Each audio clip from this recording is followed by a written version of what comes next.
because the memes were not unlike the dreams. And so the dreamification of my character was similar to me to the memification of Nicolas Cage. Nicolas Cage is a truly one-of-a-kind artist. He's delivered beautifully moving, naturalistic performances like his Oscar-winning turn in Leaving Las Vegas. What, can't you just cash it as it is? And he's brought a distinctly postmodern imagination to other roles, pulling in references from film, music, and art. I felt that Wild at Heart performance was Warholian. We got some dancing to do. I interviewed Cage once before in 2019, and I wanted to talk to him again as he makes his first big foray into television with the series Spider-Noir, a very Cagean take on Spider-Man. I'm taking the reverence I have for the actors that I cherish, like Bogart or Cagney or Edward G. Robinson or Peter Lorre from those old movies, and I'm saying, look at this. What else can I say except that there's no one like him, or that, in my opinion, he's the most original and unique actor since Marlon Brando. Nick!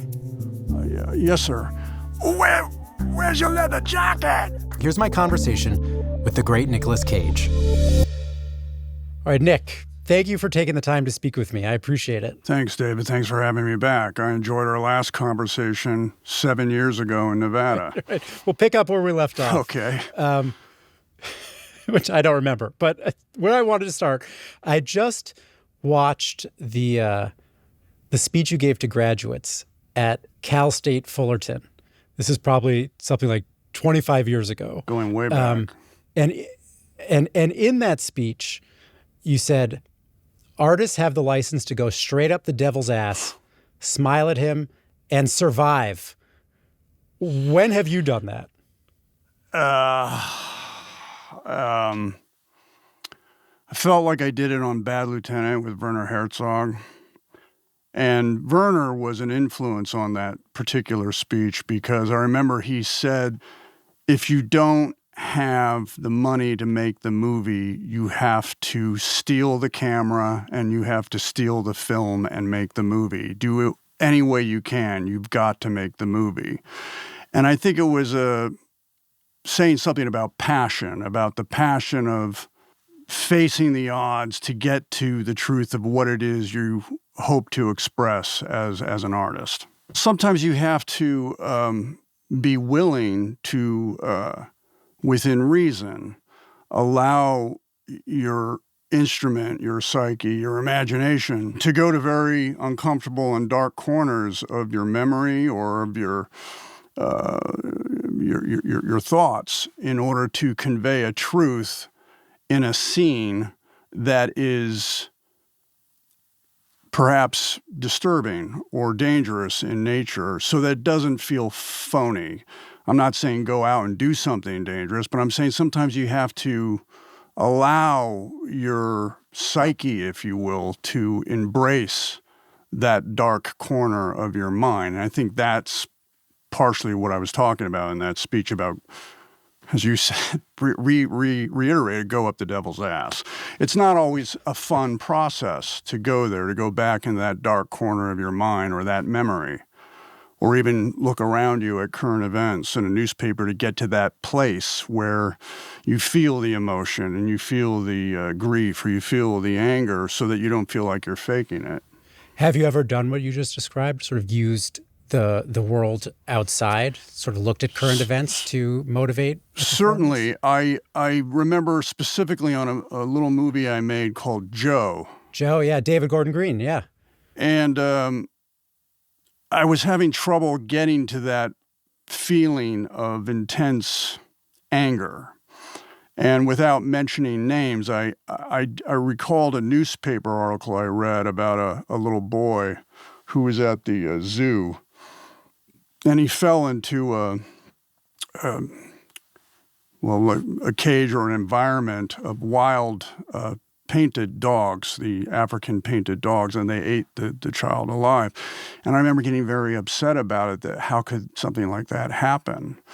And so in that scene, I was upset that this child that I was sort of mentoring or guiding was the victim of domestic abuse, and of his sister was potentially going to be abducted for other disturbing and horrible things, atrocities. And so I went and looked at that current event at that time, and then it got me there. So that would be an example. You know, it's interesting when actors talk about sort of the psychological or emotional risks of performance. They often talk about it in the context of darker emotions. Yeah. Does it feel risky or difficult to get to the more positive emotions? So that's a really perfect question. And if I wake up in the morning, to use a cliche, on the wrong side of the bed, and I have to be funny, and happy, and dance, and this, bright and sparkling and poppy, that is more difficult. That is much more challenging. Well, how do you get there? You become a specialist in compartmentalizing. Okay, that I'm not going to think about what was said to me an hour ago. I am going to shut that off and act from the spinal cord and be happy and turn it on. And that's not easy. Also in that Cal State Fullerton speech, something you said that really stuck with me is, you talked about a willingness to invite negative reaction to the work, a willingness to be despised or have someone not like the work. And you said something along the lines of, it's when somebody has a negative reaction like that, they're not BSing, it's a genuine reaction. And that's something that you're striving for. And I think about that a lot, actually. Like if you're only doing something that people like all the time or only have positive reactions to, it's possible you're not taking them on an exciting of enough ride. But it takes some courage to be willing to be despised or laughed at or misunderstood. And I wanted to know for you, if you have a memory of when you realized that you were willing to elicit that kind of reaction, or maybe even were drawn to that kind of reaction. I think it was on Peggy Sue Got Married, which everyone knows was a movie that I did not really want to partake in. And I found a way, and the powers that be said, okay, to play the part in a way that I thought would be interesting to me, which was to use this voice that was not considered very attractive. Let's make love. What? You mean sex? And to change my appearance in such a way where it almost became like a cartoon or like a dream cartoon. I knew full well that was not going to go over very well, but at the same time, it's what kept me interested. It's what I knew that I was taking an enormous risk, but it was so exciting every day I went to work, and I was just saying in my mind, I'm gonna do this. I'm gonna stick to it. I'm gonna stick to it. I'm gonna stick to it. And everyone else around me is like, stop. And I just kept going. And I'm very happy with that performance for me. And I think in time, it's matured in a way it's actually quite wonderful. And I'm glad I did it. But in the process, it was, I knew I was going to invite a lot of negative commentary. But then after Peggy Sue Got Married, right, you did other performances where you were taking things to places that were probably likely going to be misunderstood. Yeah. Was that a result of liking what you had done on Peggy Sue Got Married? Personally, that you did, yeah. It was a personal choice of mine that I was carving something that I wanted to bring to life and have it shine in that way. Francis Bacon famously said in his book, The Brutality of Fact, that it's impossible to record anything as a fact without causing some injury to the image. So I was actively looking for, at times, the grotesque, like a Bacon painting, Vampire's Kiss. Even Raising Arizona, I was challenging, Joel and Ethan, because I was sticking to my plan that he was going to, H.I. McDonough was going to have this kind of Woody Woodpecker, Looney Tunes style. State Farm Road, number 31, Tempe, Arizona. I'll be waiting. Which they originally liked, but there were days where they were frustrated and they were like, I could have cast this person and I could have cast that person. Then I finally just said, well, why did you hire me? And that stopped that conversation. And the results on that, I think, are terrific. I think that was a great union. Joel, Ethan, and myself and Holly, I think we got somewhere together that was remarkably funny.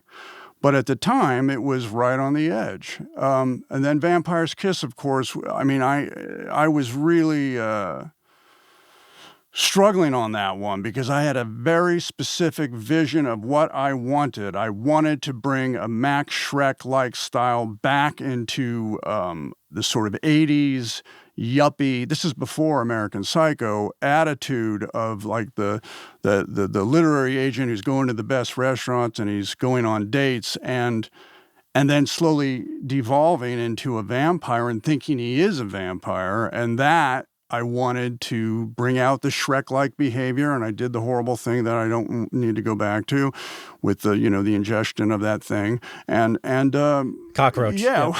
Right. Well, all that was me trying to make a big noise to say, we're going to do this. We're going to do something different.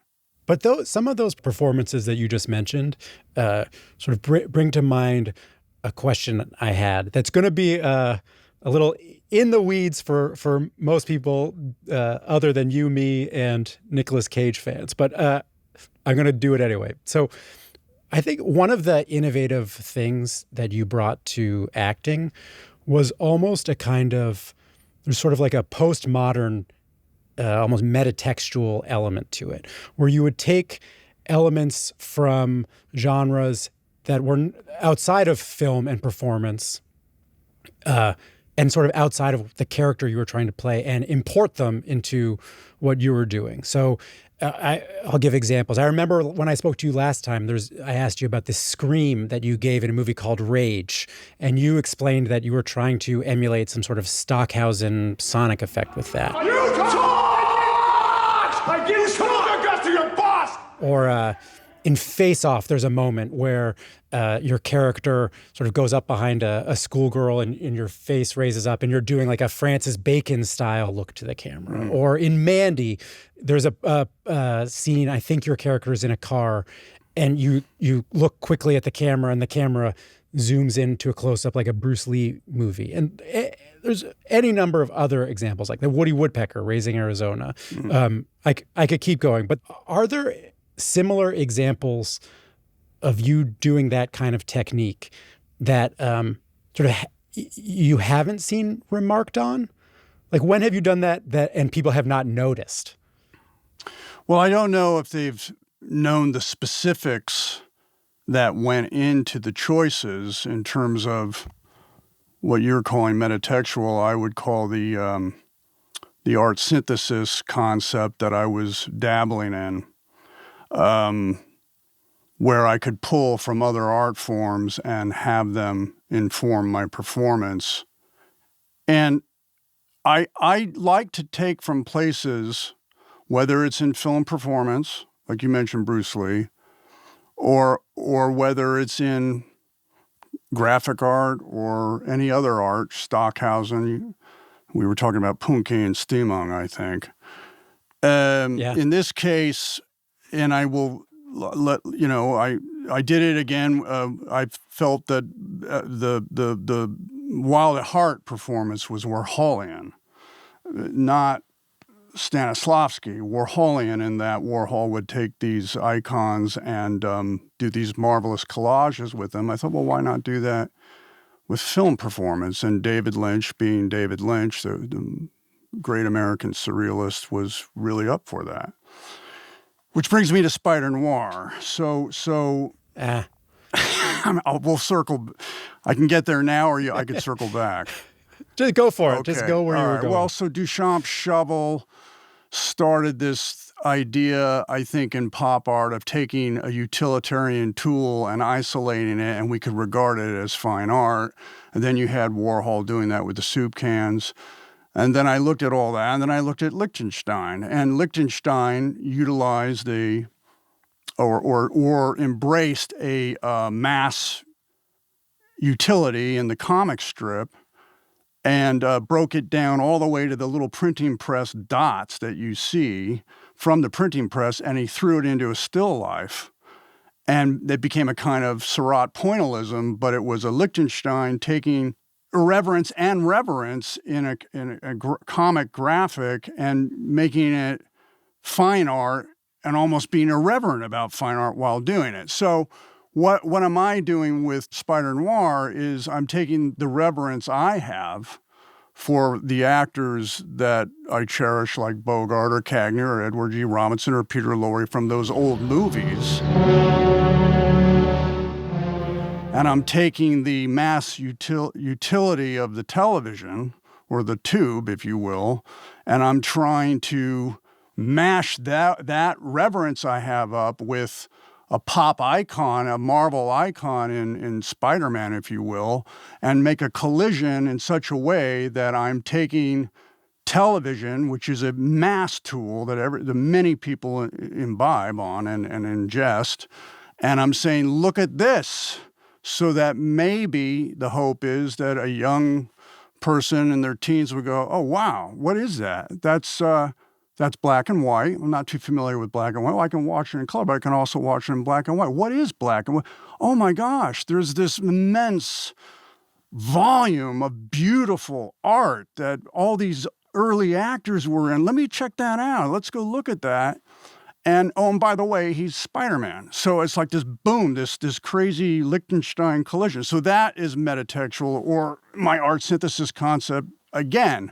Now, the fact that Amy Pascal at Sony, Jen Psaki at Amazon, Oren Uziel, and Stephen Lightfoot let me, I'm still amazed by. So when you're in meetings about doing a project like Spider-Noir, yeah, do you explain the Lichtenstein stuff? No, I don't. I'll keep that under my vest for a while. I didn't break out the Lichtenstein in those meetings. I can do it with you because we can talk the same language sometimes. But with for example, with Jen Psaki at Amazon, I went over to her house and we all sat there. All the powers that be were there, and I just said, it doesn't matter if a 13-year-old doesn't know who Humphrey Bogart is. The point is, it works.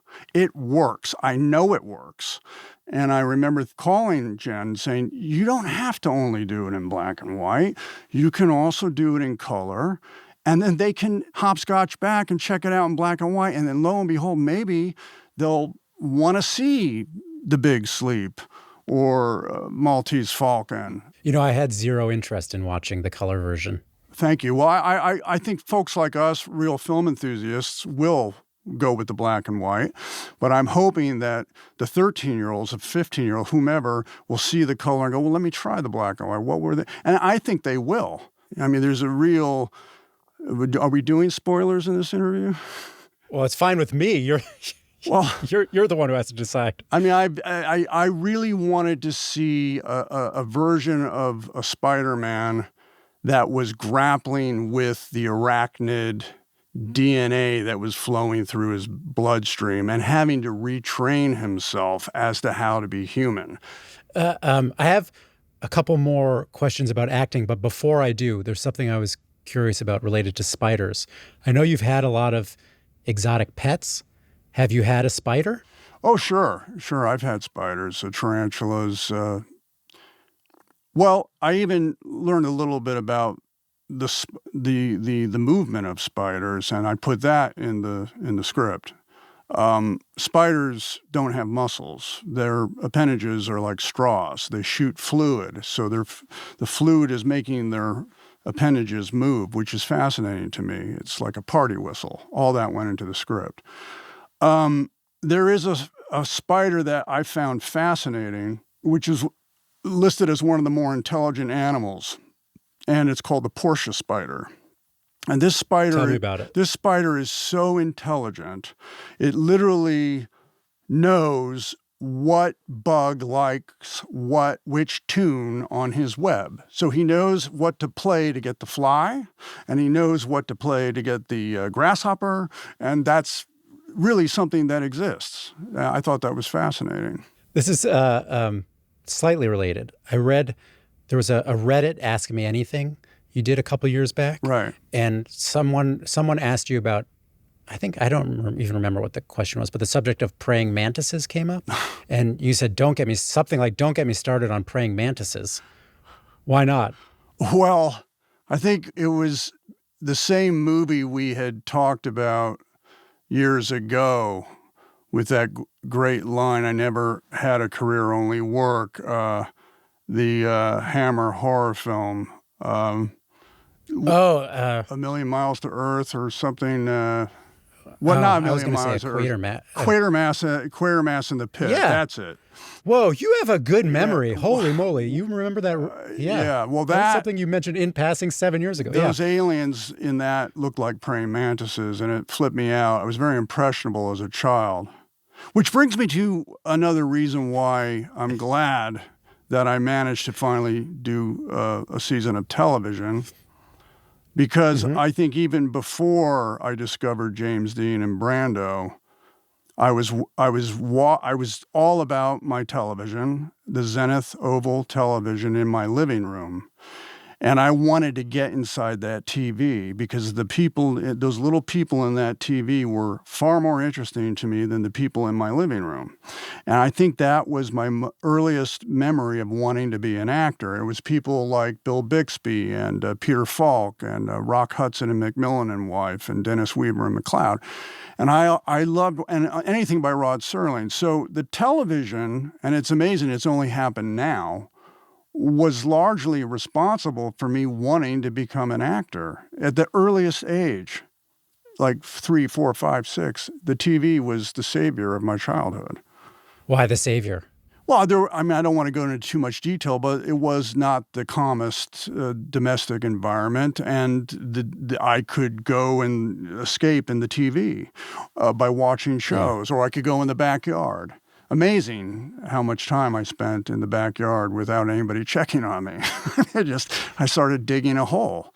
I thought I was going to dig my way to China, and I kept digging and digging and digging and digging, and nobody found the hole, and I had a shovel, and I kept digging. I saw roots, and I saw weird bugs, and I kept digging and digging, and someone finally said, I would cover the hole with a plank of plywood, and someone uncovered and said, "Do you see what Nicky's doing?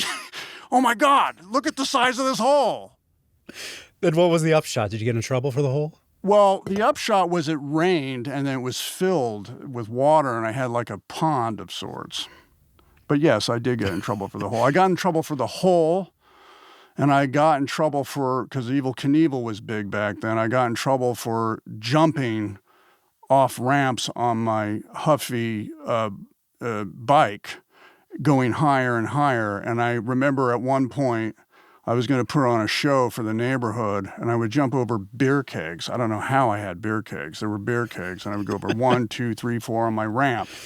And then I had decided I was going to build a hoop of fire. I was going to build this round thing out of cardboard and douse it with kerosene, light it on fire. I'm going to jump through a hoop of fire, folks. And that was when they took the bike away. Yeah, fair enough. Yeah. Wait, let me return to acting for a second. Sure. Was that hoop of fire thing real, by the way? Which one? You weren't just improvising that? No, that's all so you real. Actually... No, that's all true. Oh, wow. These are all true stories. Yeah. Yeah. So there was an interview just a couple years ago where somehow the subject of sort of retirement came up, and you said, you're no imminent plans, but maybe you had some plans to dial back. But one thing that you said was that you felt like you had pushed screen performance as far as it could go. And I want to know, where did you find the limits? Like, where did you push it to? And what were the ultimate boundaries for what you were able to do? But David, I don't think it was so much that I pushed it to the limit. I think I couldn't come up. I wasn't able to come up with any more ideas as to what to do with it. I felt like I had realized, for better or for worse, for myself, I had realized, for better, what I had wanted to achieve with film performance, with things like Vampire's Kiss and Raising Arizona and Adaptation. I kept pushing the envelope in terms of different points of expression within film performance, and I felt that I had said what I wanted to say with cinema, landing on Dream Scenario, which I'm very proud of, and thinking, well, how am I going to, what's next? How am I going to stay interested? What am I going to do? What's going to challenge me? And I thought, okay, it's either going to be stage or television, because I haven't done really that in any meaningful way as far as I'm concerned. Some high school plays, a bad television pilot that didn't get picked up. And so I thought, well, let's how am I going to stay interested? Let's do something interesting on television. David Lynch had done Twin Peaks, and he reinvented, he took the mass tool of television, the episodic tool of television, and introduced surrealism to millions of people, which is immense. Again, hopscotching metatextually art synthesis. Halston did it. He was a genius designer, and he decided he wanted to take the mass tool of J.C. Penney, but the snobs in New York pooped on his head, and it didn't pick up. Now everybody's doing it. He was ahead of his time. So now you see it everywhere. You see Armani Exchange, and many people get to enjoy designer style. This is brilliant. And so David did, and I thought, well, what can I do? What can I do and change the format and stay interested? And with Spider-Noir, I'm hoping that I will have instilled an interest in younger generations to enjoy the black and white style. I designed my performance to fit in the black and white format. That Howard Hawks way of talking, that talking on your shining, all that stuff was designed to fit in the black and white format. So now two performance-related questions that I've been curious about. The first is, there's a movie that came out just a couple years ago called Gunslingers, a Western. This is interesting, this book. This is Bible. You should try it. Read it. It's good. And your character does a voice that I would describe as maybe like a modern blues man or something like that. So what happened there? Okay. Yeah, what was the voice? Okay, well. So what happened with that was, it's common knowledge. We had a back-to-back strike in Hollywood, and I suddenly got a phone call like, "You need to do this right now, or you're going belly up." And I said, "Oh no, really? How much time? 1 week?" I'm like, "What am I going to do? I want to do this other movie, but they pushed, and they're not sure they're going to go. How am I going to be able to afford to do the other movie," which is a movie called Madden? Oh, right. So the double strike hit, and I got the phone call, and I thought, oh God, please, I don't want to do another commercial. I had done commercials in Japan a million years ago, and I got burned there because I thought it was, you never say never, but I thought it was a toy. This little pachinko machine that my cousin had in his bedroom, and we used to play it. I did not know. And I asked, is there anything wrong with this product in Japan I should know about? No, it's a toy. And I said, okay. And then I did the commercial, which was fun and goofy and slapstick and what have you. And I got to embrace my inner Jerry Lewis. I love pachinko! Sankyo, I'm coming! Pachinko wa Sankyo! But it was basically Japanese gambling. They don't do it for money. They do it for toys, and then you could sell the toy, what have you. And that, I really was, I had umbrage with that. And so I thought, I really don't trust this as a thing I should be doing, commercials. Plus, at a time I was going through this thing with, like, what would Jim Morrison do? Well, he only lived to 27, sadly, and I don't know. I'm 62. Yeah. I'm now older than many of my... That's terrible advice. What would Jim Morrison do? Well, he would not do a commercial, but he didn't live that long, so who knows what would have happened. But anyway, long story short, I didn't want to do it. And now I'm older than Beethoven was when he died, and Humphrey Bogart and James Dean and all these guys, and John Lennon and all these heroes of mine I'm now 62, and I'm still here. And I wanted to do this movie, Madden. I didn't know how I was going to be able to buy the time to get to Madden. And I didn't want to do a commercial. And so along comes Gunslingers. And I thought, okay, I'm a cameo in this movie. Let's have some fun with it. Could the movie be good? I don't know. The director seems like a nice guy. And I thought, but what can I bring that I'm going to find amusing? And I remembered going on Dick Cavett a million years ago with Miles Davis. Yeah. And Miles was like, he was sort of like, Nick. Yes, sir. Where's your leather jacket? And my leather jacket? Yeah. Did you learn nothing from Dennis? Dennis? Hopper, man. What are you wearing that suit for? And then I was on the show doing this with my hair. It was sticking up like Woody Woodpecker, again, back to Raising Arizona. And then I had this trumpet with me, and I wanted Miles to teach me how to play the trumpet. And then the trumpet fell down behind me. He was like, you be careful with that instrument. And so then I got the trumpet, and I couldn't get a sound out of it. It was so... There's been a couple times when I've really felt that horrible, 3 times in my life, I really felt that humiliating, embarrassed feeling. One was that, when I couldn't get a sound out of trumpet with the maestro. One was when I had to sing Love Me Tender to the president's wife at the Cannes Film Festival on a table because David Lynch demanded it. And one was when I couldn't get the tune right on a harmonica in a high school play. All 3 were disasters. But to answer your question, I was channeling what I remembered that I loved about Miles's sound and his voice, and plus I wanted to wear a green bowler hat. And I thought, well, if I can do a Miles Davis sound and a green bowler hat, I'm happy. So let's make the movie. Let's just make the stupid movie. I'm still trying to get over the fact you were asking yourself ever, what would Jim Morrison do? Well, did that ever go wrong? Probably. Yeah. Probably. Should I really have another whiskey? What would Jim Morrison do? Right. Nope. Yeah, he would say yes.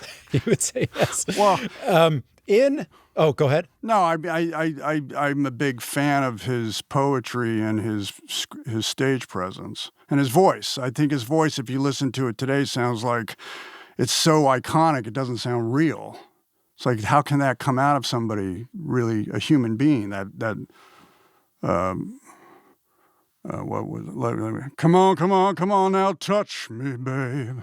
Can't you see that I am not afraid? What was that promise that, it's so full, you know? I think my aunt knew him and UCLA. I think they would go. Who, Talia Shire? Yeah, they would go for car rides together and talk philosophy. He was a smart man, apparently.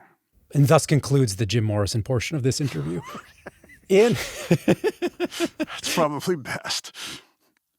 What can you tell me about playing John Madden? I actually was trying to think about it. I don't think you've played sort of an iconic real life character before. No, I really didn't know who he was. I don't have, in my view anyway, much in common with him.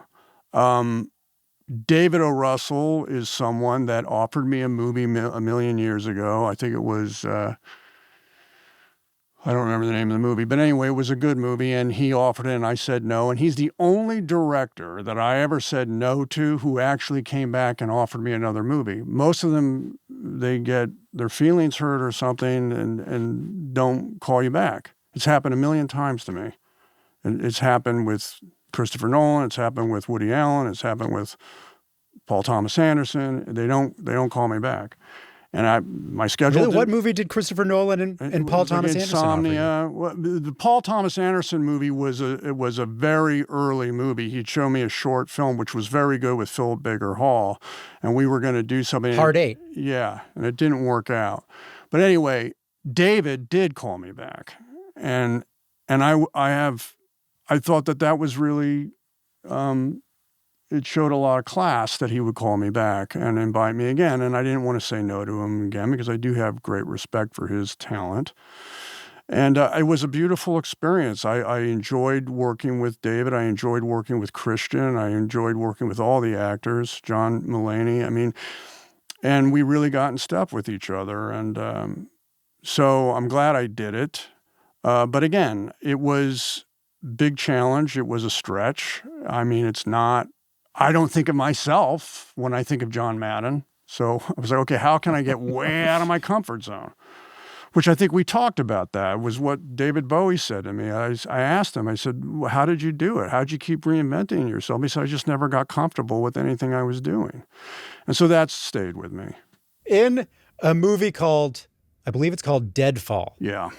Your character looks to me like you're doing a riff on Andy Kaufman's alter ego, Tony Clifton. No, and I've heard that before. That's not true, though. I wasn't riffing Tony at all. I was doing my own thing, which is interesting because I saw a screening of that movie with Spike Jonze, who had directed me in Adaptation, and he loved that performance. And then I saw his Beastie Boys video. I think it was called, what was the video? Rampage. They were all in like Sabotage. Sabotage.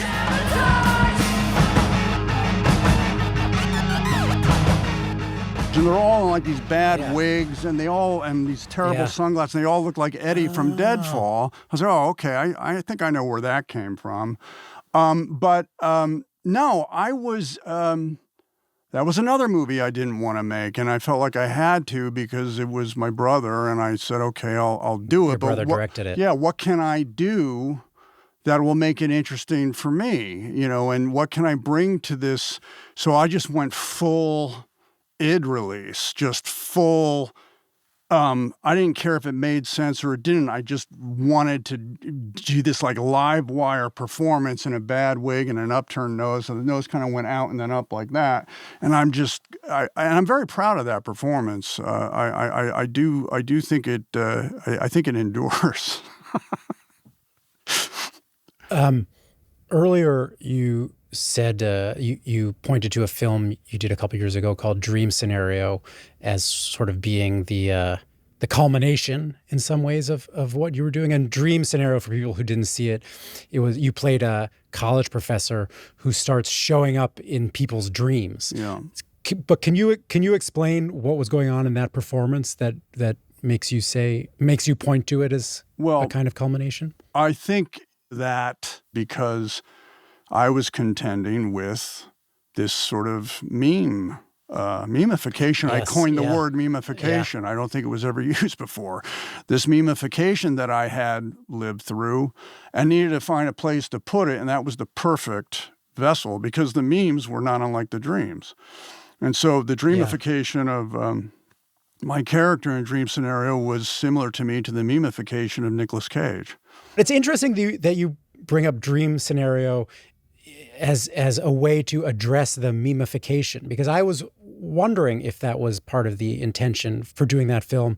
And it was interesting because that movie came not too long after you did The Unbearable Weight of Massive Talent, in which you played a version of yourself, and someone who's also, and the character Nicolas Cage in that film was also kind of contending with a public perception that he was uncomfortable with. And in my perception, the sort of feverish memification has basically disappeared since Dream Scenario and since The Unbearable Weight of Massive Talent. And I wondered if, in taking on films that directly addressed that, if you were trying to sort of puncture that so that the fever would break. Well, not consciously, no. But that's an interesting observation. Has it? I didn't know that. I don't know if it has. I think so. Oh, well, that's interesting. Yeah. What is a meme, really? I mean, what is that? Is that a snapshot of something that happened culturally? Like, I think it's interesting to look at that communication as a result of some of my performances that it would land in cyberspace in such a way that my face in Vampire's Kiss became the "you don't say" meme. I mean, I don't know. I think I'm flattered by it on some level, that it communicated and it was remembered that potently, that it got into a whole new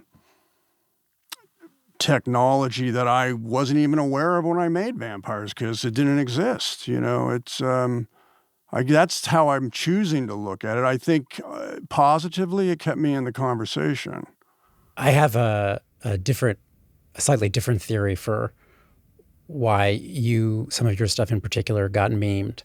And I think it's also ultimately a flattering theory too. But I think one of the things that memes do is also, I realize now as I'm talking, I sound like a jackass pontificating about what memes do, but I'm just going to continue sounding like a jackass. It doesn't sound like a jackass to me. Sounds interesting. But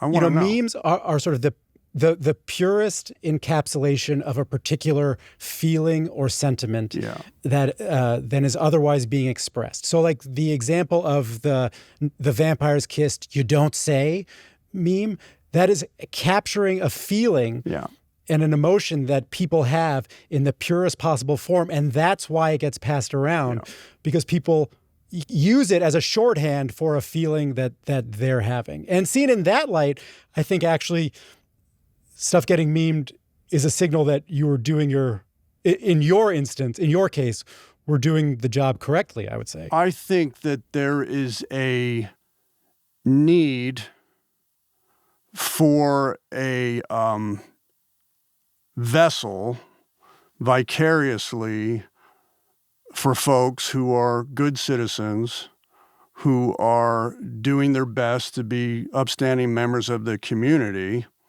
to live through and get their yayas out, whether they're angry yayas or happy yayas or whatever it is. I think, and I don't know how conscious I was of it, but that has communicated through some of the meltdown performances in my work, where people can tap into it and live through it without having to go and do it, whether it's matchstick men in the pharmacy, would you like me to take you out on the street and pass blood, or flipping out in Vampire's Kiss or whatever it is. I think that perhaps more than anything else is what has enabled me to endure. People that I gravitated towards, like James Dean, when he did Rebel Without a Cause, he was speaking to, I was 15 when I discovered that. I knew what that felt like.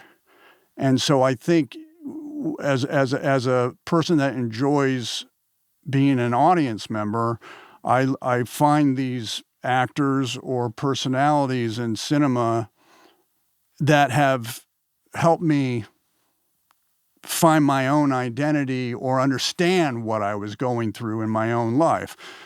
It happened, with Bruce Lee. It happened with Travolta and Saturday Night Fever, and it gave me a feeling of like, oh, I can do this. Yeah. Did you ever tell John Travolta that his performance is having? Sure. Well, what happened was, what's funny? Your co-star in Face Off. Right. What happened was literally I was going to Horace Mann Elementary School, and I used to go to the tropical aquarium store. Even then, I was interested in fish, and I had these 2 buckets of tropical fish in my hands, and I had the T-shirt with just no sleeves, walking with the buckets, and I thought I was Tony from Saturday Night Fever walking Monero walking down the street, and lo and behold, I'm at the stoplight waiting to cross near the school, and up glides John Travolta in a blue Adidas tracksuit and a gold, I think it was a 250 SL Mercedes, and he's looking at me and I'm looking at him like, oh my God, I'm you right now and you're over there. with my buckets of not paint, but fish. That happened, and then kind of willed it into Face Off. I have a million more sort of specific questions about acting and performance, but can I just do like a quick rapid fire Nicolas Cage lore series of questions, and you tell me if they're true or not? Okay. I'm in your hands.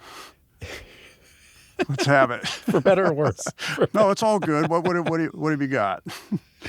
I got a bunch. Okay. So here's the first one. Vampires kiss. There was a sex scene, and you asked to have hot yogurt poured on your toes during the sex scene? There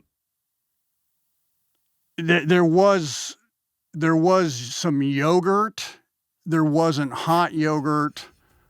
And I think I was administering the yogurt to myself. But why? I don't really remember. Yeah. Who knows? It's better that you don't. Yeah, Who probably. knows? Okay, next one. There was an old Playboy interview from maybe mid 80s, late 80s, something like that. And there's just an offhand reference to stealing an aquarium from the Museum of Modern Art. Oh. Did that happen? Yeah, well, it wasn't an aquarium, and it was in California, and it was it was in the trash. It was a lucite box that covers artifacts, and I just took it, and I used it as an enclosure for a king snake. So not stealing, technically. No, not really. No, it was in trash. I would say, yeah reusing. Trash picking.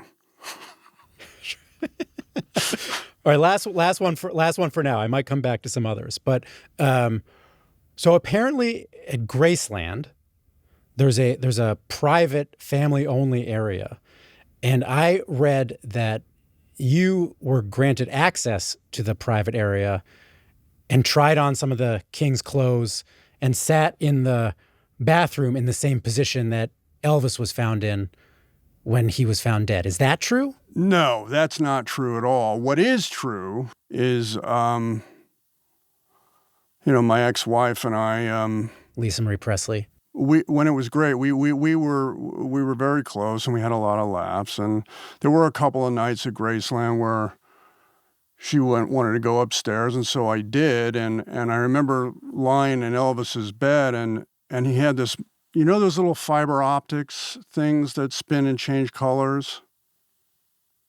Like a lava lamp? Not a lava lamp, but not unlike a lava lamp. But little fiber optics, and it rotates, and then they can change colors like green and blue, and little plastic like strings that like whiskers that stand out, and they can change colors. They're usually sitting on top of a light box that changes colors as it rotates. And I remember staring at that and being very relaxed by it and calmed by it, and I enjoyed thinking of him looking at that and how it must have relaxed him. So it was kind of a beautiful, poignant little moment in my life.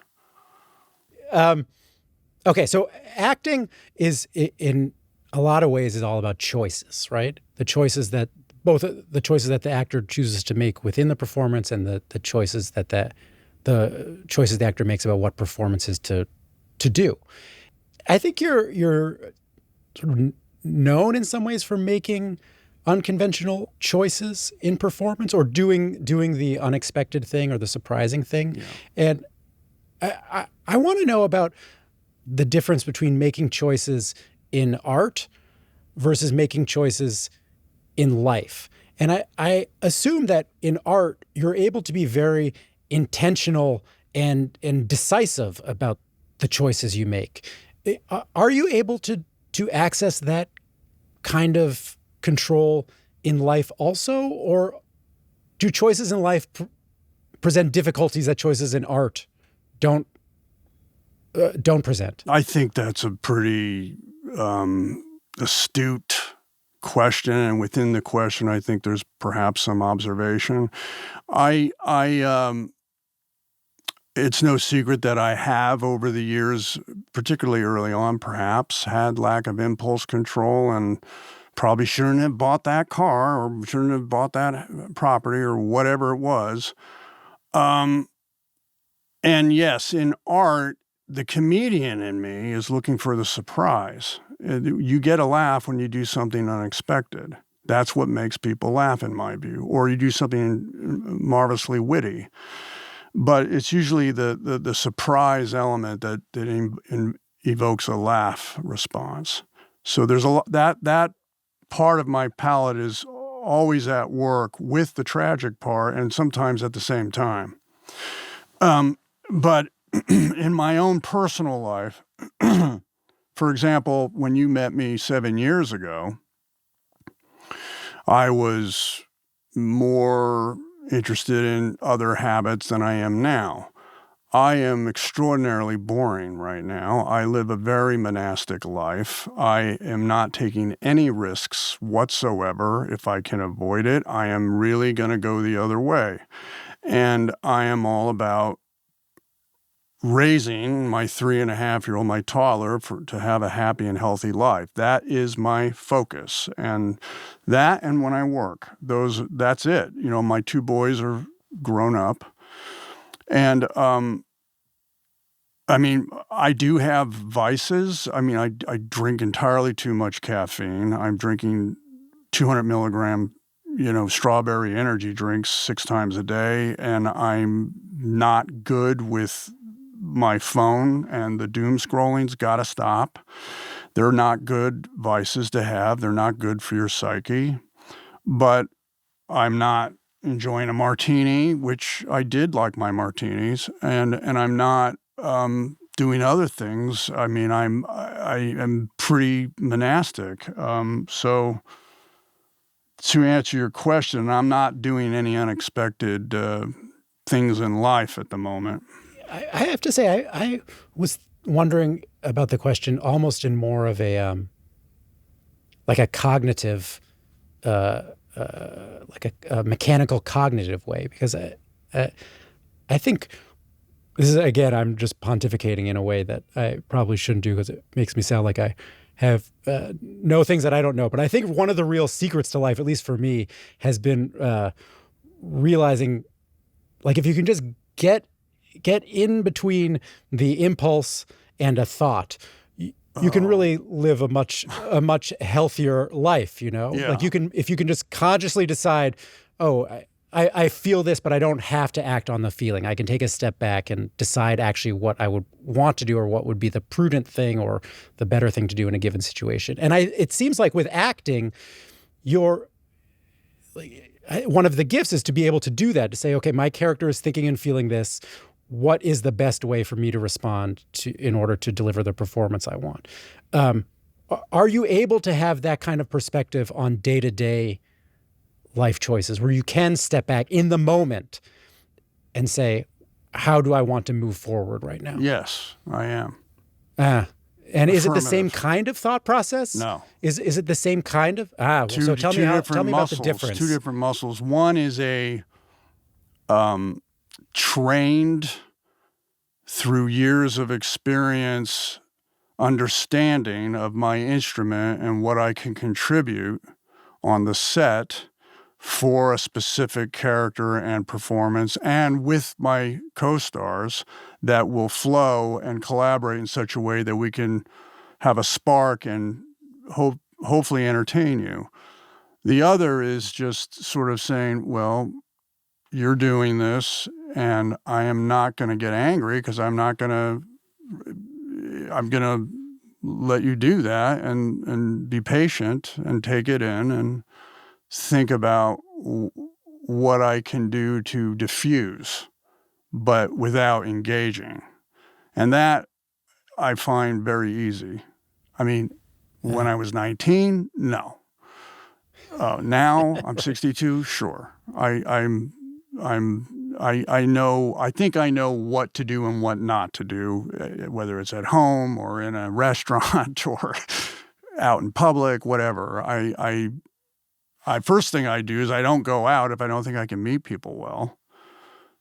that's a choice. And when I do meet someone, I know what it means to meet someone that I admire and have them ruin your day by being unkind.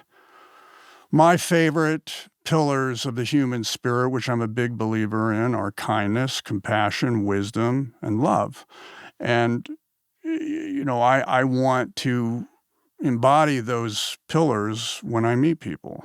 Who was the hero you met that was not kind to you? The hero you met. I don't want to say it because I still love him, and I don't want to. He's extremely famous. I mean, I don't want to upset him. Yeah, and sort of a two-part question: Do you envision, if not retiring, at least sort of ramping down the amount of time you spend acting, especially given that you have such a young child at home? Definitely. Yeah, though that's... And then what would you do if you weren't acting so often? Because I know in the past you've said things like, you need to act to live. So how would you fill that space? Again, David, I'm all about my toddler. I mean, she takes 80% of my energy. And I'm focused on that. So it's not about how can I fill the time. It's more about, can I find the time that I can be there to nurture her and guide her.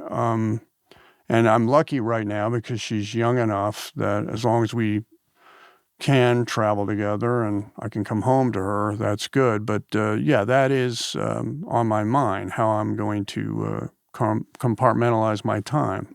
And just the last question is, I know early in your career you were interested in the idea of sort of developing a mythology around yourself, of kind of becoming, a larger than life character. I think you're looking quizzical. Is that not the case? No, I'm thinking about it. I'm thinking about what you're asking me, and I'm connecting the dots.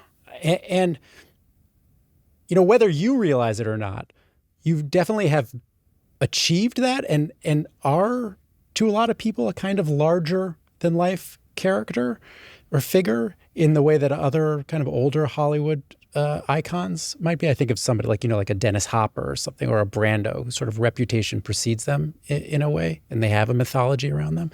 And I want to know, what was good about achieving that, and what was more challenging? Because you might be larger than life, but I was thinking, well, it's your life that you're living, that the other people are viewing. That's a really profound, I think, question, because I'm still trying to find my answer to it, and it's pretty deep. Yes, when I began, I wanted to cultivate this mythology around myself. That was before we had this thing called the internet. And I didn't know that it would go that far, that it would be that widespread. I didn't have the means to imagine that one day it would become this thing we call memes, or would go into different cultures around the world, or whatever it is that the internet deploys. So I think it went beyond what I initially was trying to cultivate, a mystique, an aura, an enigmatic presence, a mystery, all that beautiful stuff that the black and white golden age, as we call them, Bogarts and Cagneys, Betty Davises, had before there was so much television, and certainly before the internet. Yeah, I guess another way of putting it would be, what was gained in achieving the goal of developing a personal mythology, and what was lost? Well, I think that there may have become, it's like I grew up watching David Carradine in Kung Fu, and I saw him in a movie and he didn't do any Kung Fu, and I was disappointed. And so maybe there's an element of like, gosh, I really want to see Nick go off the rails, and I'm not going to give them that every time, and I hope they're not disappointed, And what was the good thing about it?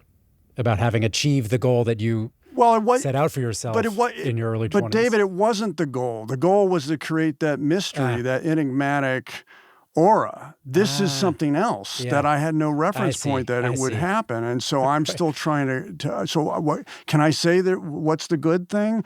The good thing is it kept me in the zeitgeist, or it kept me in the conversation, for better or for worse. But is it perfect for me? No, because that's not what the movie's necessarily about. That little 2-second moment, if you really want to see how the character got there, you need to watch the whole thing. It's not just little screenshots of little GIFs or whatever they call them. It's something building to that eruption, if you will. And so maybe it's lost, because now you hear all this conversation about attention spans and they're getting reduced and no one has time for that. So now they're just seeing, you don't say, or what, so I don't know if that's what I had in mind. What I had in mind was movies like Midnight Cowboy and Rebel Without a Cause and Last Tango in Paris. I had in mind movies that you would go and sit down and watch. I didn't have sound bites and GIFs in mind. Yeah. Well, you do have movies that people go and sit down and watch. So thank you. So thank you for taking all the time to speak with me. I appreciate it. Thanks for having me, David. It's always a pleasure to have our conversations.